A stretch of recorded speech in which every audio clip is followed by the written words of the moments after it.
Resources క్యాప్టెన్తో ఈరోజు అవగాహన కల్పించడానికి ముందుకొచ్చాం.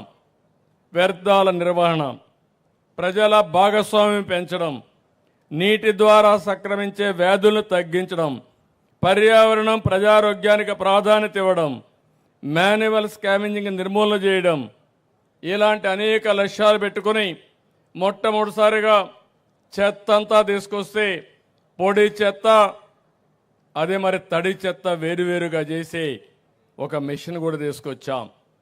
ఇంత మునుపు దీన్ని వేరువేరుగా చేయలేక చాలా అవస్థలు వచ్చి ఎక్కడికక్కడ కుప్పలు కుప్పలుగా చెత్త అంతా పేరుకుపోయే పరిస్థితి వచ్చింది. ఈ రోజటి నుంచి ఒకటే ఆదేశాలు ఇచ్చాం.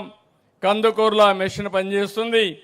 రాబోయే రోజుల్లో 25 మెట్రిక్ టన్నులు చెత్త ఇక్కడ తయారైతే ఆ రోజే కలెక్ట్ చేసి పూర్తిగా సెగ్రిగేషన్ చేసి రీసైక్లింగ్ పంపించే బాధ్యత ఈ ప్రభుత్వం తీసుకుంటామని చెప్పి కూడా నేను మీకు తెలియజేస్తున్నా. ఈరోజు ఇంకొక పక్కన మీరు చూస్తే నెల నెల నేను అధికార యంత్రాంగానికి నిర్దిష్టమైన టార్గెట్లు ఇస్తున్నాను. ఏం చేశారో మళ్ళీ సమీక్ష చేస్తున్నాం.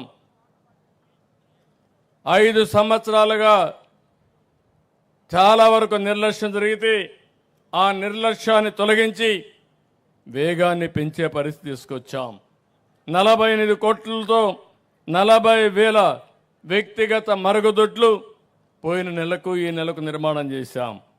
55 కోట్ల విలువైన 1650 కొత్త కమ్యూనిటీ శానిటరీ కాంప్లెక్స్లు కానీ కమ్యూనిటీ పబ్లిక్ టాయిలెట్స్ కానీ మంజూరు చేశాం. 30 కోట్లతో 1000 కమ్యూనిటీ శానిటరీ కాంప్లెక్స్లు కట్టినటిని వినియోగాన్ని తీసుకొచ్చాం. ఈరోజు మీరు చూస్తే దగ్గర 85 లక్షల మెట్రిక్ టన్నులు టౌన్స్లో చెత్త పేరకపోయింది. దీంట్లో దగ్గర మొత్తం తీసిన తర్వాత ఇంకా 49 అంటే 36 లక్షల మెట్రిక్ టన్నులు ఇప్పటికే తీయగలిగాం.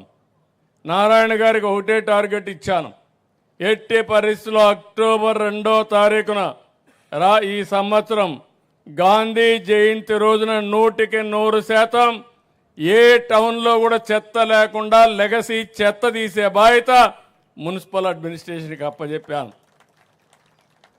అంటే ఒక ప్రభుత్వాన్ని మీరు చూస్తే ఆ రోజు మేము చెత్త ప్రభుత్వాన్ని విమర్శించాం, కానీ 85 లక్షల మెట్రిక్ టన్నులు చెత్త పేరకపోయే పరిస్థితి వచ్చింది. చెత్త మీద పనిచేశారు. ఈరోజు నేను ఒకటే చెప్పాను, అదే చెత్తను సంపదగా చేసుకుని ఆదాయాన్ని సంపాదించే మార్గానికి దోహదం చేసే పరిస్థితికి వచ్చాం. ఇంకో పక్కన మీరు ఒకసారి చూస్తే వ్యక్తిగత గృహ నిర్మాణం ద్వారా ఇప్పుడే మీరు చూశారు, మచిలీపట్నం నుంచి ఒక మాజీ టీచర్గా పనిచేసిన వ్యక్తి టెర్రాస్ గార్డెన్లో ఎక్కడికక్కడ కూరగాయలు పండించుకొని ఆరోగ్యవంతంగా ఉండే పరిస్థితి వస్తూ ఉంది. దీన్ని కూడా పెద్ద ఎత్తున తీసుకెళ్తాం. ఇంకో పక్కన నెల్లూరులో దగ్గర 10 మెగావాట్ వేస్ట్ ఎనర్జీ ప్లాంట్ పెట్టి 330 కోట్ల రూపాయలతో 620 మెట్రిక్ టన్నుల చెత్తను పూర్తిగా తొలగించే బాధ్యత తీసుకుంటాం. అది కూడా వీలైన తొందరలో పూర్తి అవుతుంది. ఇంకో పక్కన రాజమహేంద్రవరంలో 12 మెగావాట్ల కోసం వేస్ట్ ఎనర్జీ ప్లాంట్ని 340 కోట్లతో నిర్మాణం చేస్తున్నాం. 640 కోట్ల రూపాయలు 640 టన్నుల వ్యర్థాలని వినియోగించే పరిస్థితి వస్తుంది. ఇంకో పక్క ఈరోజు చూశాను, ఇంకొడు గుంతలు కూడా ఎక్కడికక్కడ లేకపోతే అవన్నీ ఇచ్చారు. 60 కోట్లతో నరేగాలో ఈ పనులు చేస్తున్నారు. కమ్యూనిటీ సోక్ పిట్స్ కింద 40 కోట్లతో ఇచ్చారు. తొందరలోనే 300 గ్రామాలు